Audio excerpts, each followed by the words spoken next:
तमाम जितने भी धर्म हैं वो सब इसमें रहते हैं, धर्मों का समूह यहाँ पर रहता है। तो झंडा हटाने में गोली मार दिया जाए? नहीं, अभी क्या सबूत है कि उन्हीं लोगों ने मारा है? क्या ऐसी कोई वीडियो सामने आई? लेकिन यहाँ पे एक हमारे मीडिया में मैं बहुजन मीडिया की बात नहीं करता, नेशनल मीडिया के अंदर और शासन और प्रशासन के जो लोगों में एक बहुत बड़ी कमी है। वो जहाँ जालीदार टोपी देखते हैं ना, उन्हें आरोपी घोषित कर देते हैं। माफ़ी चाहूँगा, मैं ये शब्द यूज़ नहीं करना चाहता, लेकिन हकीकत यह है जहाँ पे मुसलमान दिख गया तो आरोपी मुसलमान को बना दिया जाएगा। अगर वहीं पे आरोपी अगर कोई सिख दिख जाएगा तो उसे खालिस्तानी बना के उसे गुनहगार पेश कर दिया जाएगा। अगर वहाँ पे आदिवासी दिख जाएगा तो उसे नक्सलवादी कह के उसे आरोपी घोषित कर दिया, लेकिन टारगेट किया जाता है। लेकिन जो सवर्ण मानसिकता के मनुवादी लोग हैं वो कभी इस देश में गुनहगार नहीं हो सकते। ये बार बार ये बात हमने देखी है और इस देश के शासन और प्रशासन को समझना होगा। आप लोग आज जो जहर बो रहे हैं, शासन और प्रशासन के लोगों से मैं बात कर रहा हूँ कि आज जो आप जहर बो रहे हैं इसका परिणाम कल आपके घरों तक भी पहुँचेगा। क्यों? क्योंकि आपकी जिम्मेदारी थी, आपने शपथ ली थी इस देश के संविधान की, ना कि किसी धार्मिक ग्रंथ की।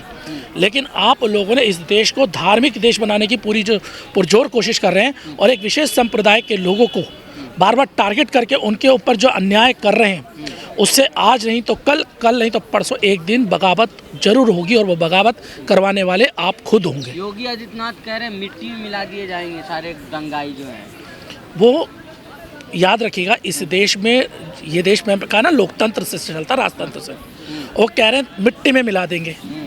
ये समझना होगा उन्हें भी 5 साल की सत्ता होती है, 5 साल के बाद कौन सा व्यक्ति किस राजनीतिक दल को मिट्टी में मिला देगा ये नहीं पता होता। क्योंकि इस देश में आपको मैं साफ कहना चाहता हूं कि इस देश के अंदर लोकतंत्र चलता है, ना कि राजतंत्र। और अगर लोकतंत्र चल रहा है तो इस बात को समझना होगा, यहाँ पर हर 5 साल बाद वोटिंग होती है।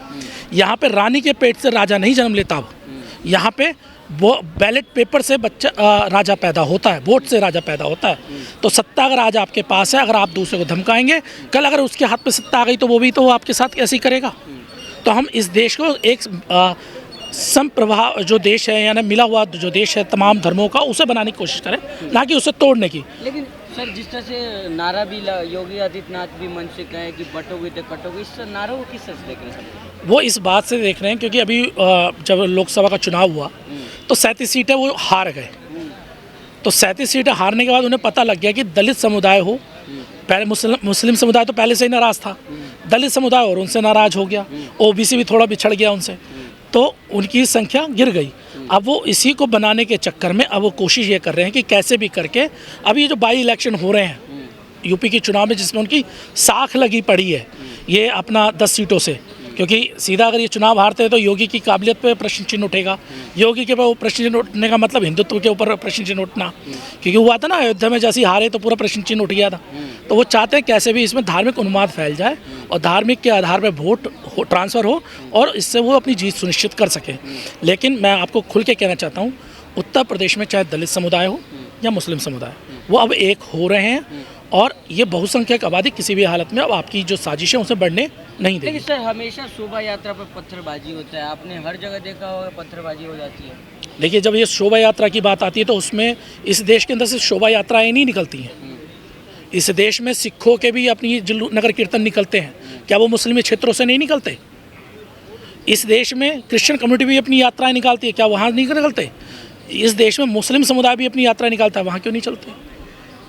लेकिन उसके अंदर एक चीज़ होती है कि जब कुछ लोग, मैं ये नहीं कहता सारे लोग खराब हों, लेकिन उसमें कुछ गिने चुने ऐसे भी लोग होते हैं जो पूरे, जैसे हज़ारों की तादाद में यात्रा में लोग शामिल होते हैं जो धार्मिक स्तर पे आते हैं, लेकिन कुछ दंगाई टाइप के लोग भी उसमें इंटर कर जाते हैं। क्या ज़रूरत, आवश्यकता? कभी आपने देखा किसी सिख, जब सिखों की अपनी यात्रा निकल रही हो, वो कभी किसी के धार्मिक स्थल पर चढ़ के या वहाँ पर जाके अपमानित करने वाले जो गाने वो चला दे? कोई नहीं चलाता। इसी तरह दूसरी कम्युनिटी के जो लोग वो भी नहीं चलाते।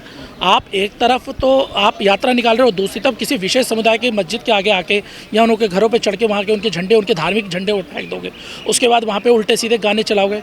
मैं यहाँ पर कई लोग कहते हैं डीजे की बात आती है, यहाँ डीजे की बात नहीं है, डीजे बजाइए, क्यों डीजे बजता नहीं है? मेरी कॉलोनी में अब लगातार जागरण हो रहे थे तो डीजे नहीं बज रहे थे, हमारी कॉलोनी से लगातार बजे। इसी तरह तमाम उसमें चलते हैं, लेकिन बात बिगड़ता मामला कब है? जब आप विशेष समुदाय को गाली देते हैं। आप किसी विशेष समुदाय की मस्जिद पर चढ़ के आप उस पर अपना झंडा लगाने की कोशिश करते हैं। किसी के धार्मिक स्थल पे आप झंडा कैसे लगा सकते हैं ये बताइए। आप किसी के पर्सनल घर पे चढ़ के आप कैसे अपना झंडा लगा दोगे। आप मेरे मान लीजिए किसी गुरुद्वारे की छत पर कोई व्यक्ति आके अपना झंडा लगा कर बर्दाश्त कर लेगा कोई सिख। इसी तरह किसी मंदिर पे अगर किसी विशेष समुदाय का व्यक्ति आके अपना झंडा लगा दे बर्दाश्त कर लेगा कोई। नहीं सर, कानून तो हाथ में नहीं ले सकते ना। मैं कानून की बात कर रहा हूँ कि कानून हाथ में नहीं ले सकते, मैं मानता हूँ, लेकिन सवाल ये बनता है कि उस समय उस चीज़ को संभालने वाला कौन था। उस चीज़ को संभालने वाला तो वहाँ के प्रशासन के लोग ही थे ना। तो प्रशासन अगर उसमें उसी समय जिस समय वो लड़का वो काम कर रहा था झंडा डाल, अगर प्रशासन उसे तुरंत उसी समय गिरफ्तार करके ले जाती तो क्या उस बच्चे की जान जा सकती थी? ईमानदार से बताइएगा, क्यों मौका दिया पत्थरबाजी होने का? तो कहीं ये दिखाई देता है कि शासन और प्रशासन के लोग कहीं ना कहीं इसमें मिले हुए हैं और सरकार से शय प्राप्त है उन लोगों को। और ऐसी स्थिति में हमें देखना होगा। मैं बार बार एक बात अपने लोगों से कहता हूँ कि आपको इन ऐसे लड़ाइयों में नहीं बढ़ना चाहिए, आपको एजुकेशन की तरफ बढ़ना चाहिए। और ये जो आपके अंदर की जो वो अंदर से भावना उखड़ती है ना नई नवेली, अरे जो लोग आपको मंदिरों में जाने से रोकते हैं, खासकर मैं दलित समाज के अपने भाइयों से कहना चाहता हूँ, जो आपको मंदिरों में जाने से रोक देते हैं, जो आपको मूछ रखने में मार देते हैं, जो आपकी बहन बेटी के साथ शोषण करते हैं, जो केसेस हम देखते हैं, आप उनके साथ खड़े होने की बात करें। कुछ जो ऐसे दलित समाज की कुछ जातियाँ उनके साथ खड़ी हो जाती हैं, मैं उनके क्यों कह रहा हूँ, अरे भाई इस देश का मुसलमान कन्वर्टेड है, वो इन्हीं दलित जातियों या ओबीसी जातियों से निकला हुआ है, वो आपका अपना अभिन्न अंग है। आप उसे जोड़ने की जगह आप उसे तोड़ रहे हो उसके धर्म की वजह से। अगर देश में दलित और मुस्लिम एक हो जाए तो ये ऐसे ही इन चीज़ों पे लगाम लगाई। जिसकी मुझे बताइए मायावती के शासन में कितनी ऐसे दंगे हुए, मुझे बताइए ना। प्रायोजित दंगे होते हैं क्या ये सब? ये सब प्रायोजित होते हैं। हमने देखा जिस स्टेट में चुनाव होता है, जैसे अभी चुनाव की तारीख घोषणा हो गई या उसके आसपास में ये दंगे शुरू हो जाते हैं, तो कहीं ना कहीं साफ दिखाई देता है इससे कहीं ना कहीं राजनीतिक स्वार्थ वाले जो राजनेता हैं जिनकी सियासत ही धर्म पर चलती है वो लोगों को फ़ायदा होता है। और उसे रोकना है तो पहले आपको इसका हिस्सा नहीं बनना है, इससे अलग होना है। नहीं सर, लगातार जो कपड़ों से तो दंगाइयों को पहचान लेती है ना बीजेपी सरकार के लोग पहचान ले रहे हैं। हाँ, ये बात सच है कि वो सरकार के लोग पहचानते हैं, लेकिन वो कलर नहीं बताते कि कौन सा कलर है। हमने देखा ना, बहुत सारी वीडियो सोशल मीडिया पड़ी हैं। हमने कई वीडियोज़ ऐसी देखी जब प्रशासन के लोग होते हैं, प्रशासन के लोग वीडियो बनाते हैं, लेकिन वो वीडियो कहाँ से बनाते हैं? जहाँ से हिंदुवादी संगठन पथराव कर रहे होते हैं, यानी मुसलमानों की तरफ की वीडियोज़ बन रही होती हैं। क्या एक भी हिंदुवादी संगठन की तरफ की वीडियो लीक होती है? क्या हमने ऐसी वीडियो नहीं देखी जहाँ पत्थर फेंक रहे हैं, वहाँ पे हिंदुवादी संगठन के लोग पत्थर फेंक रहे हैं, पुलिस वाले उनके साथ खड़े हो रहे हैं, बस वो इसलिए उन्हें कुछ नहीं कहता कि वो भारत माता की जय बोल देते हैं। वहाँ पर भारत माता की जय बोल के वो पत्थर फेंक देते हैं, तो वो जस्टिफाई हो जाता है। भारत माता की कहाँ बोली जाती है? जय श्री राम बोली जाती है। नहीं, वहाँ पे बहुत सारे मैं बहुत सारी वीडियोस आपको प्रोवाइड करा सकता हूँ जिसमें ऐसा होता है। जाएंगे सर, इससे पत्थरबाजी से हिंदू डरेंगे थोड़ी। देखिए, जो लोग ये बात कह रहे हैं कि हिंदू डरता है, मुझे नहीं लगता, ये तो मूर्खता वाली बात है। और खासकर ये सरकारों द्वारा बनाया गया सबसे बड़ा मिथ है। और वो इसलिए इस देश की बहुसंख्यक आबादी, जिसे आज भी हिंदू माना जाता है नहीं, लेकिन माना जाता है, तो अगर 150 करोड़ की आबादी में से सिर्फ 26 करोड़ मुसलमान हैं, और 26 करोड़ मुझे लगता, अगर ये जब ये प्रश्न आता है कि मुसलमान डरा देगा, तो मेरे बहुत सारे हिंदू दोस्त हैं, वो क्या है, उनसे पूछता हूँ, भाई तुम मुसलमानों से डरते हो? मना कर देते हैं, कहते हैं नहीं भाई हमारा भाईचारा है। तो फिर वो डरने वाले कौन है?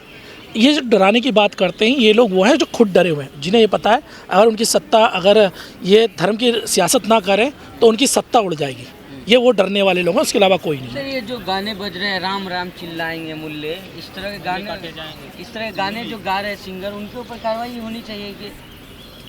देखिए, मैंने अभी आपके सामने कहा कि जब गाने बजते हैं और खासकर विशेष समुदाय को भड़काने के लिए उन पर लगाम लगनी चाहिए, लेकिन लगाम नहीं लग रही है, तो सत्ता का उन्हें शय मिला हुआ है। आप आज मैं कह रहा हूँ, आप एक सिंगर को ऐसे को उठाइए और अंदर ढंग से तोड़िए पुलिस वाले। भाई गलत काम के लिए तो तोड़ा जाएगा ना पुलिस वालों के माध्यम से, 3rd डिग्री देंगे ना, 1-2 को डिग्री दे दीजिए, 3rd डिग्री दोबारा से कोई ऐसा गाना बना दे तो लिख के ले लीजिए। स्वागत करती है सर, देखे नहीं, जो राम को लाए उनको लाएंगे सर। देखिए, मैं आपके माध्यम से फिर यह बात कह रहा हूँ, इसमें मैंने खुल के बात कही कि जो लोग ये बात करते हैं, आप राम को लाए हैं, कोई आपको विरोध नहीं कर रहा, आप लाइए, लेकिन आप उसमें गाली क्यों देंगे किसी विशेष समुदाय को या किसी अन्य धर्म के लोगों को? मैं सीधी सी बात कह रहा हूँ, अगर आप गाली दे रहे हैं तो मतलब आप गलत हैं, आप अराजक लोग हैं, और अराजक लोगों पे कार्रवाई होनी चाहिए, नहीं होनी चाहिए?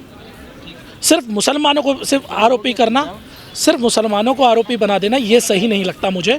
और मुझे लगता है, मैं फिर आपके माध्यम से कहूँगा, इसका सिर्फ एक ही समाधान है कि दोनों मिलकर एक दूसरे के साथ, खासकर दलित और मुस्लिम मिलकर, मैं आपके एक समाधान का तरीका बता रहा हूँ, अगर इस पर आपके मीडिया के माध्यम से आवाज़ जाए तो लोगों में प्रश्न उठना चाहिए कि अगर आपको न्याय चाहिए तो एक अच्छी सरकार बनानी पड़ेगी।